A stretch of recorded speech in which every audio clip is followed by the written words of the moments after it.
کہنے لگا کہ مجھے اللہ تبارک و تعالیٰ نے بخش دیا، مجھ پر رحم فرمایا اور مجھے جنت عطا کی۔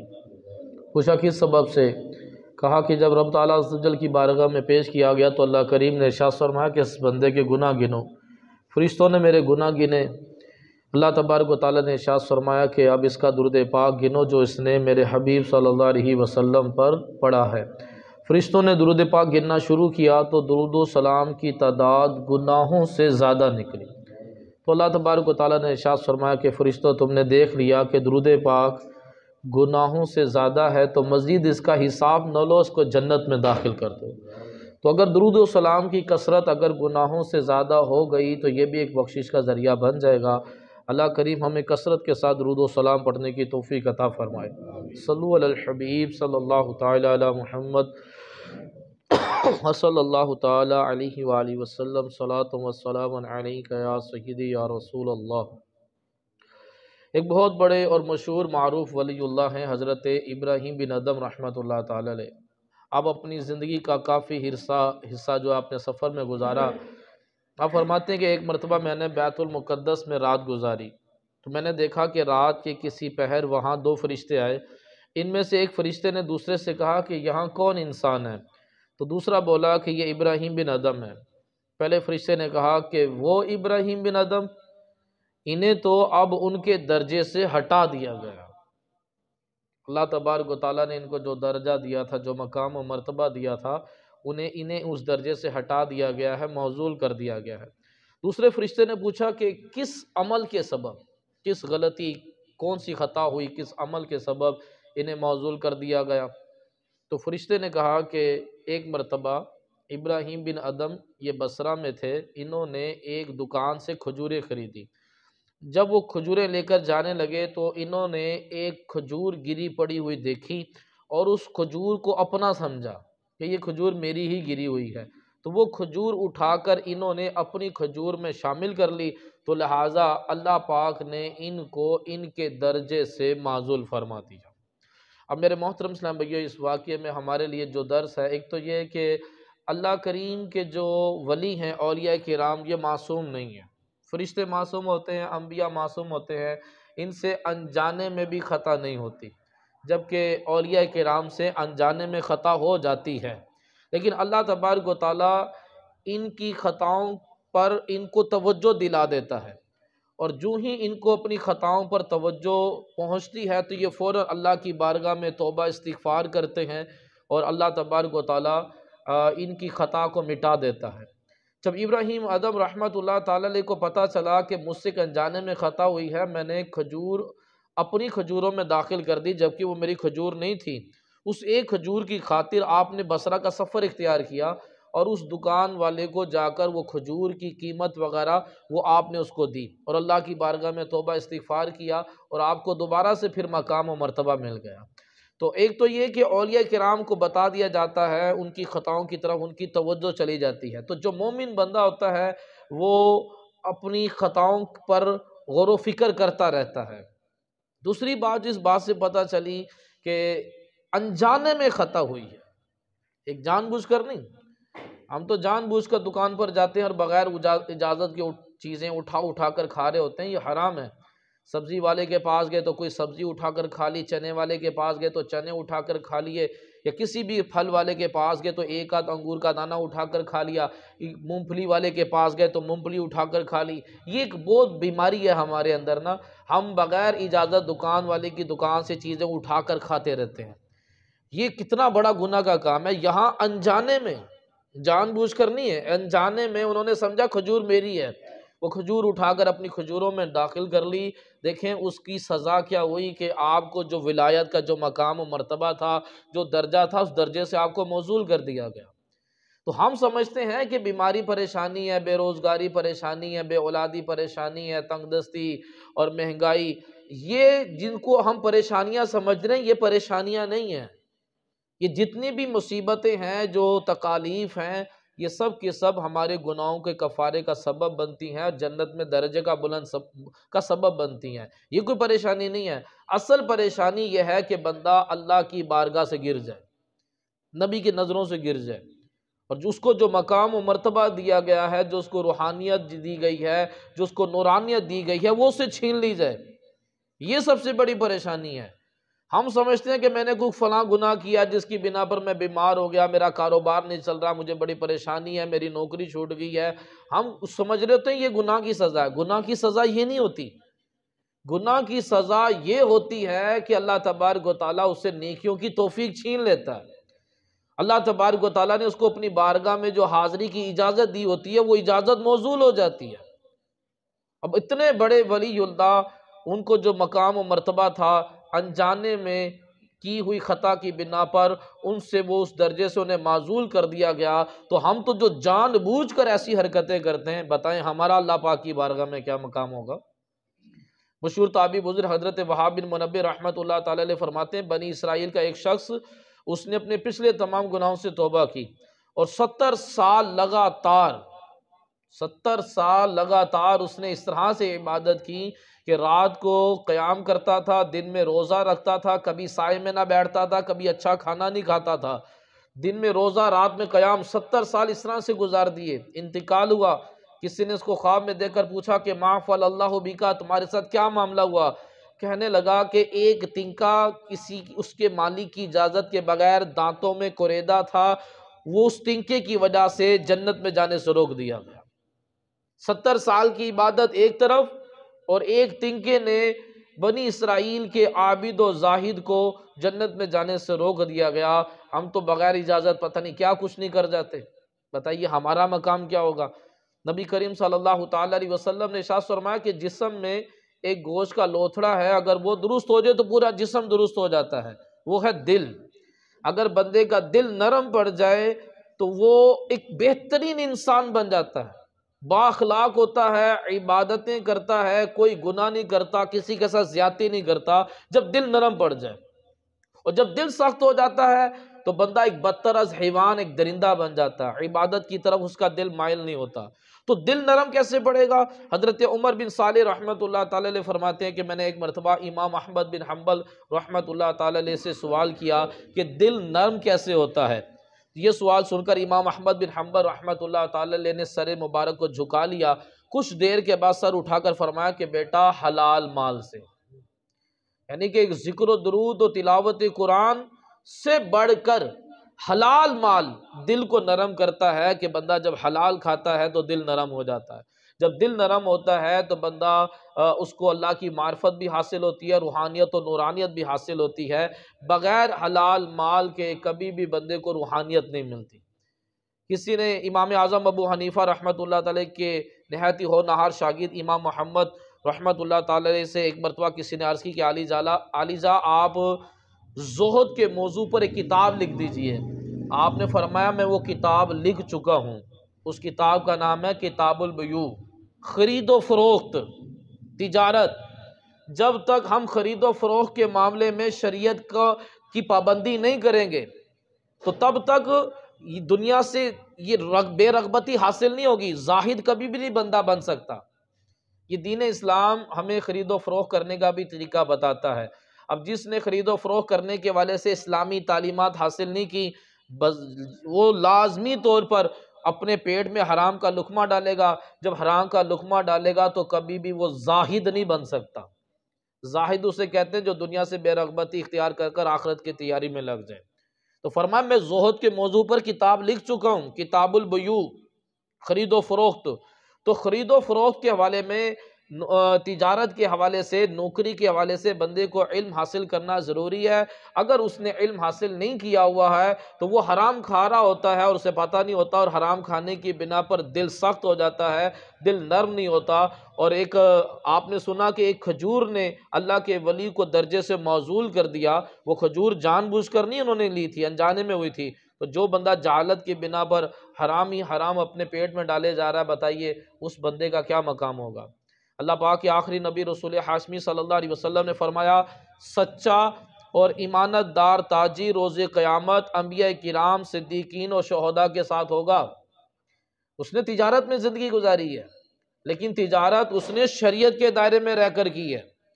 لیکن ایک طرف ایک بندہ اس نے جنگلوں میں، غاروں میں ساری عمر عبادات اور ریاضات میں گزاری ہے، اور ایک بندہ وہ ہے کہ وہ اپنا مال اور جان میدان جنگ میں لے کر گیا، اس کا مال بھی قربان ہو گیا، اس کی جان بھی قربان ہو گئی ہے۔ اور تیسرے جو سب سے اعلیٰ مخلوق ہے انبیاء کرام ہیں۔ تو یہ سچا تاجر قیامت والے دن انبیاء، صدیقین اور شہداء کی صف میں ہوگا۔ یعنی کہ جو مقام و مرتبہ صدیقین اور شہداء کو ملے گا، وہی مقام و مرتبہ اللہ کریم سچے تاجر کو، سچے اور ایمانت دار تاجر کو عطا فرمائے گا۔ ترمذی شریف میں حدیث پاک ہے کہ محبوب خدا امام الانبیاء صلی اللہ علیہ وسلم نے فرمایا، روز قیامت سارے تاجر بدکار اٹھائے جائیں گے مگر جو تقوی اپنائے، نیکی اور بھلائی کرے اور سچ بولے۔ تو جس تاجر نے تجارت میں تقوی کو اختیار کیا، نیکی اور بھلائی کی اور سچ بولا، وہ قیامت والے دن اللہ پاک کے فرما برداروں میں اٹھایا جائے گا۔ حضرت جابر رضی اللہ تعالیٰ سے روایت ہے کہ اللہ پاک کے آخری نبی صلی اللہ علیہ وسلم نے فرمایا کہ اللہ پاک اس شخص پر رحمتیں نازل کرے۔ لیکن حضور کی زبان سے نکلی ہوئی دعا کبھی رد نہیں ہوئی۔ حضور فرما رہے ہیں کہ اللہ پاک اس شخص پر رحمت کرے کہ جو چیز بیچتے وقت بھی نرمی اختیار کرے، چیز خریدتے وقت بھی نرمی اختیار کرے اور تقاضے کے وقت بھی نرمی اختیار کرے۔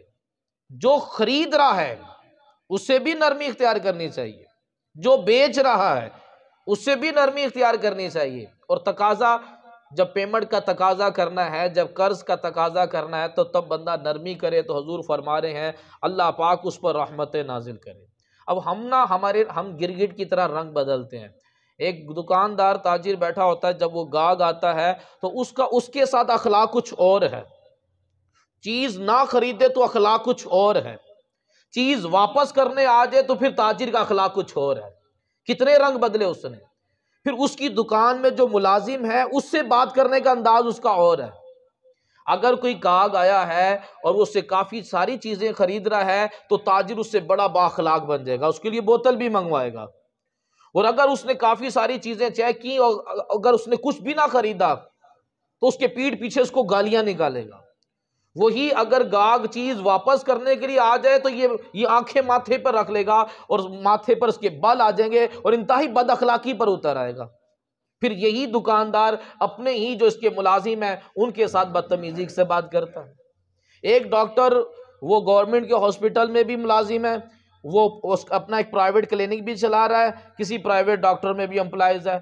جب اس کو ہم گورنمنٹ ہاسپٹل میں دیکھتے ہیں تو انتہائی بدتمیز قسم کا، شام کو جب اس کے کلینک پر جاتے ہیں تو اتنا نرم، اتنی پیار سے بات کرتا ہے کہ پہچانا نہیں جاتا کہ یہ صبح والا ڈاکٹر ہے۔ کیونکہ اب جب اس نے اپنے کلینک میں بیٹھا ہوا ہے، کیونکہ اب جو بیمار آیا اس نے اس کی جیبوں سے پیسے نکلوانے ہیں، بڑے آرام سے بات سنے گا، پوری جتنی مرضی منٹ بات کریں وہ آپ کی بات سنے گا۔ لیکن یہی ڈاکٹر جب صبح گورنمنٹ ہاسپٹل میں بیٹھا ہوتا تو یہ بات سننے کے لیے تیار نہیں ہوتا، ذرا سے ایک سے دوسری بات کر لی جائے تو بدتمیزی پر اتر آتا ہے۔ یعنی کہ ہم کتنے رنگ بدلتے ہیں۔ نبی پاک صلی اللہ تعالیٰ علیہ وسلم نے فرمایا کہ اللہ پاک اس پر رحمت نازل کرے جو نرمی اختیار کرتا ہے۔ تو اب جب چیز بیچنی ہے، اس میں نرمی سے مراد کیا ہے؟ نرمی سے مراد یہ ہے کہ آپ نے چیز بیچتے وقت اس کو اس کے عیب بتانے ہیں، اس کو اس میں ملاوٹ نہیں کرنی۔ اگر وہ چیز تول کے حساب سے ہے تو پورا تول دینا، تول میں کمی نہیں کرنی۔ اور چیز خریدنے میں نرمی کے حوالے سے بتایا گیا کہ جب آپ چیز خرید رہے ہیں تو پیمنٹ پوری دیں، پیمنٹ دینے میں ٹال مٹول سے کام نہ کریں، اور پیمنٹ دینے میں کوئی نوٹ نقلی نہ ہو، کھوٹا سکہ نہ ہو۔ حدیثوں کے اندر آیا ہے کہ نقلی سکہ دینا، کھوٹا سکہ دینا یعنی کہ نقلی نوٹ دینا چوری سے بڑا گناہ ہے۔ ایک بندے نے چوری کی، اس نے 100 دینار چوری کیے، اس نے ایک بندے کے ساتھ حق تلفی کی ہے، ایک بندے کی چوری کی ہے، ایک گناہ کیا ہے۔ لیکن جس نے دھوکے سے نقلی نوٹ چلا دیا، اور اب وہ جس کے پاس گیا وہ آگے بھیجے گا، وہ دھوکے سے آگے چلائے گا، پھر دوسرا بندہ تیسرے بندے کو دے گا، تیسرا بندہ چوتھے کو دے گا، وہ نقلی نوٹ دھوکے سے آگے چل رہا ہے۔ جتنوں کے پاس گیا ان سب کا گناہ اسے ملے گا جس نے ابتدا میں چلایا تھا، اس کے لیے گناہ جاریہ بن گیا۔ تو فرمایا کہ جب آپ نے چیز خریدی ہے تو اس کو پیمنٹ پوری دیں، کھری پیمنٹ دیں، اور نقلی نوٹ نہ دیں، کھوٹے سکے نہ دیں اس کو۔ یہ پیمنٹ کرنے خریدنے میں نرمی ہے، اور تقاضا کرنے میں نرمی، یعنی کہ جب اگر قرضہ لیا ہوا آپ نے چیز دے دی ہے، پیمنٹ لینی ہے، بات ہوئی تھی کہ ایک ہفتے بعد پیمنٹ ملے گی، مہینے بعد ملے گی، تو اب آپ ایک ہفتے کے بعد جب اس سے تقاضا کرتے ہیں تو تقاضا کرنے میں نرمی کریں، اور اگر وہ مجبور ہے تو اس سے مہلت دیں، اللہ تبارک و تعالیٰ مہلت دینے والے کی مغفرت کر دے گا۔ تو دیکھیں ہمارا اسلام ہمیں خرید و فروخت کرنے کا بھی طریقہ بتاتا ہے کہ ہم نے خرید و فروخت کیسے کرنی ہے۔ نبی پاک صلی اللہ تعالیٰ علیہ وسلم نے صحابہ کرام میں واعظ فرما رہے تھے، حضور نے فرمایا کہ جو تاجر گاہک سے چیز واپس لے لے گا اللہ تبارک و تعالیٰ اس کی مغفرت فرما دے گا۔ چیز واپس لے لے گا، نرمی سے محبت سے واپس لے گا، اللہ پاک اس کی مغفرت کر دے گا۔ ایک صحابی نے دکان کھول کر بیٹھ گئے، اب وہ چیزوں کی خرید و فروخت کا سلسلہ ہوتا رہا۔ کچھ عرصے کے بعد ایک شخص آیا کہ مجھے یہ چیز نہیں لینی، آپ واپس کر لیں۔ آپ نے بڑی خوشی سے وہ چیز واپس لی، اس کی پیمنٹ اس کو دی اور اپنا کاروبار بند کر دیا۔ انہوں نے کہا حضرت یہ کیا معاملہ ہے؟ فرمایا حضور نے فرمایا تھا کہ جو تاجر گاہک سے چیز واپس لے لے، جب واپس کرنے آئے محبت سے واپس لے لے، اللہ تبارک و تعالیٰ اس تاجر کو بخش دے گا۔ میں نے وہ فضیلت حاصل کرنے کے لیے دکان کھولی تھی، آج ایک گاہک چیز واپس کرنے کے لیے آیا، میرا مقصد پورا ہو گیا، میں نے دکان بند کر دی۔ دیکھیں صحابہ کرام کے جذبات دیکھیں کیسے تھے، حضور صلی اللہ علیہ وسلم نے جو فضیلت بتائی اس فضیلت کو حاصل کرنے کے لیے دکان کھولی۔ تو آج بھی اگر ہم کوئی چیز واپس کرنے جاتے ہیں تو میں نے آپ کو بتایا کہ وہ تاجر تو بد اخلاقی پر اتر آتا ہے کہ آپ یہ تو کمپیوٹر پہ چڑھ گیا، یہ یوں ہو گیا ہے، یہ آپ نے پیکٹ کھول دیا ہے، یہ چیز تو واپس نہیں ہو سکتی۔ جبکہ حضور فرما رہے کہ اگر بندہ چیز واپس کر لے تو اللہ تبارک و تعالیٰ اس کی بخشش فرما دے گا۔ خرید و فروخت کرنے میں ہمیں اسلام نے پوری تعلیمات دی ہے کہ ایسا کام نہیں کرنا چاہیے کہ جس سے لڑائی جھگڑا ہو۔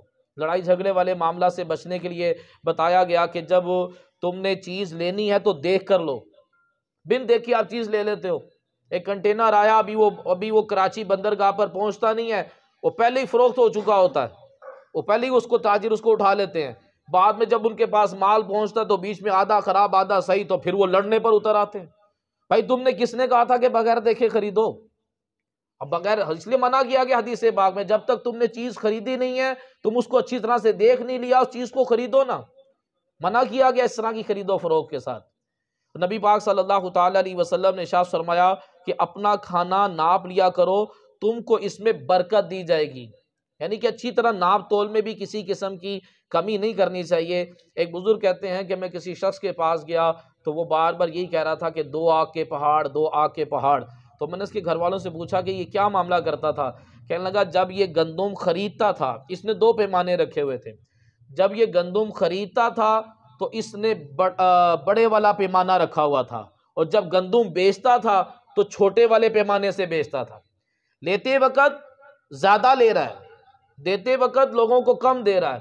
فرمایا وہی 2 برتن اس کے سامنے آگ کے پہاڑ بن چکے ہوئے ہیں۔ تو ناپ تول میں کسی قسم کی ڈنڈی نہ مارے، کسی قسم کی کمی نہ کرے۔ امام محمد غزالی رحمۃ اللہ تعالی نے فرماتے ہیں چیز بیچتے وقت اس کے عیب بتا کر مسلمان بھائی کی خیر خواہی کرنا واجب ہے، بندے پر واجب ہے کہ اس کی چیز بتا دے۔ ایک بزرگ نے بکری بیچی، فرمایا کہ میں اس کی عیب سے بری ذمہ، میں تمہیں پہلے بتا رہا ہوں یہ اپنی ٹانگوں سے چارہ خراب کر دیتی ہے، یعنی کہ یہ تک عیب بتایا، یہ اپنی ٹانگوں سے چارہ خراب کر دیتی ہے، یہ تک عیب بتایا۔ اس کی جسمانی عیب کوئی نہیں تھا بکری میں، لیکن کیا وہ ٹانگوں سے چارہ خراب کرتی ہے، یہ تک حضرت نے بتایا کہ یہ ٹانگوں سے چارہ خراب کر دیتی ہے۔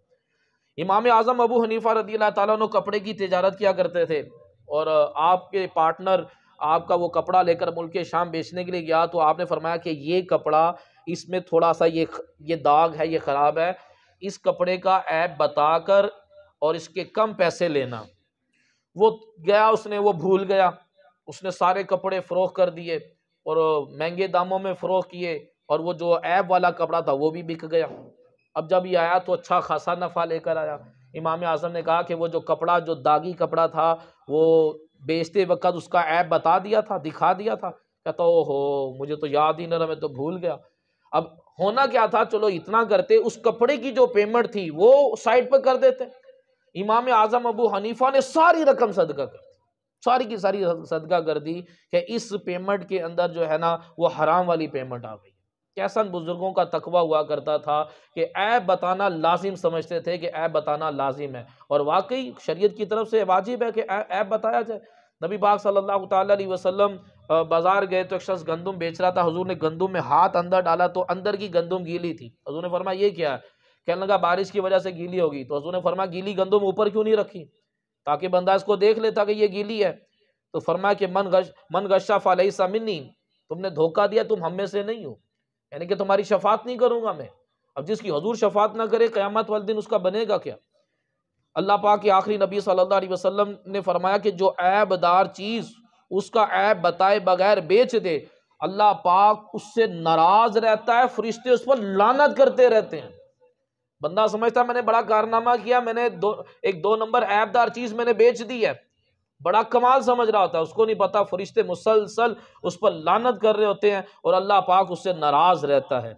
تو اسی طرح اور بھی یعنی کہ بتایا گیا کہ کھوٹے سکے کے حوالے سے بھی ہمیں جو ہے وہ اگر سمجھ رہے ہیں کہ یہ نوٹ نہیں چلے گا، وہ کبھی بھی نہیں دینا چاہیے۔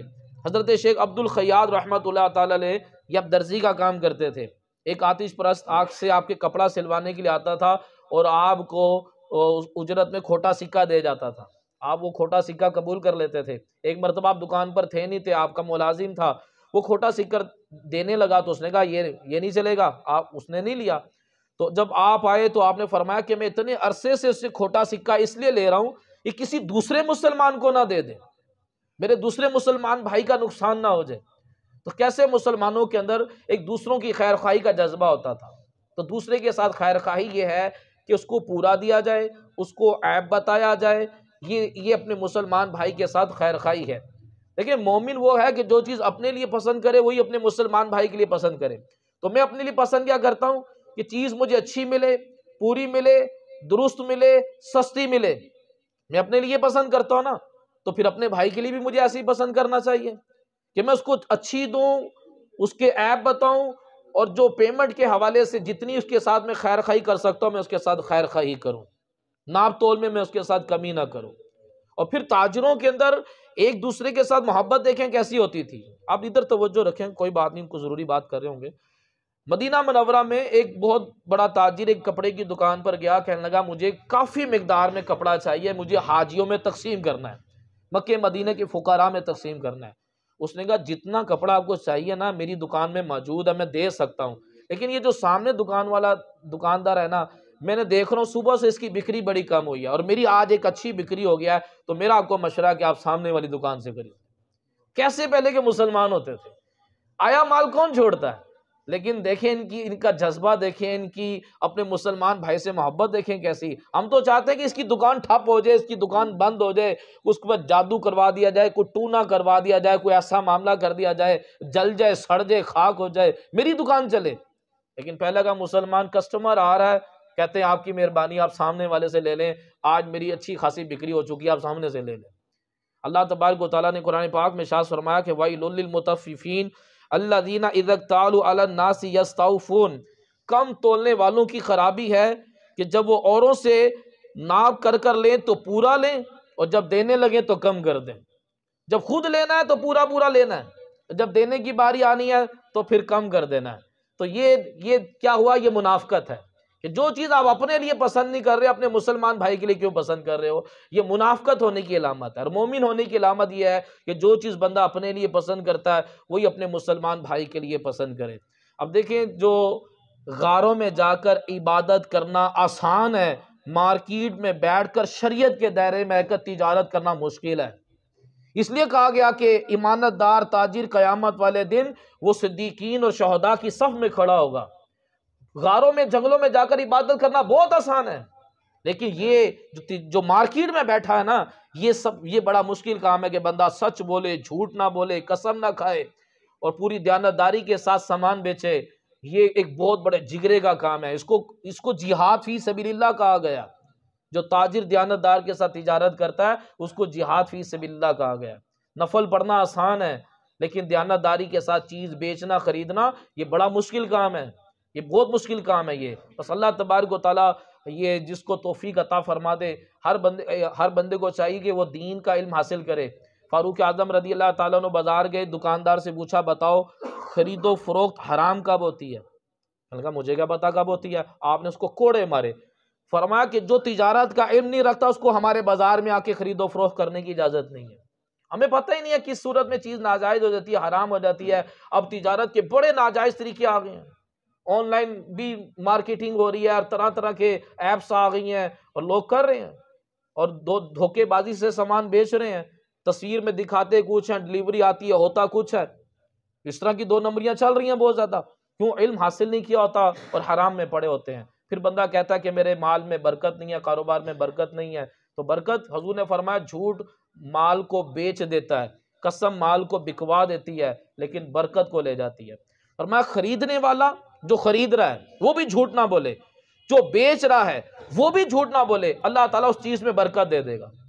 جو خریدنے والا آیا ہوتا ہے، دکاندار کہتا ہے جی یہ 50 روپے کی ہے، لو پچھلی دکان سے تو 30 روپے کی مل رہی ہے، حالانکہ جھوٹ بول رہا ہوتا ہے، مارکیٹ میں اس کا وہ ریٹ ہی نہیں ہوتا.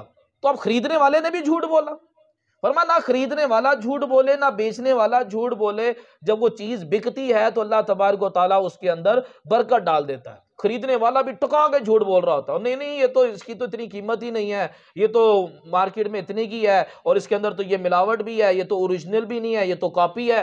اپنی طرف سے جھوٹ مار رہا ہوتا ہے، اپنی طرف سے بولے چلا جائے گا خریدنے والا، کسی طرح سے میں اس کو جو ہے نا وہ قیمت کو کم لے آؤں میں.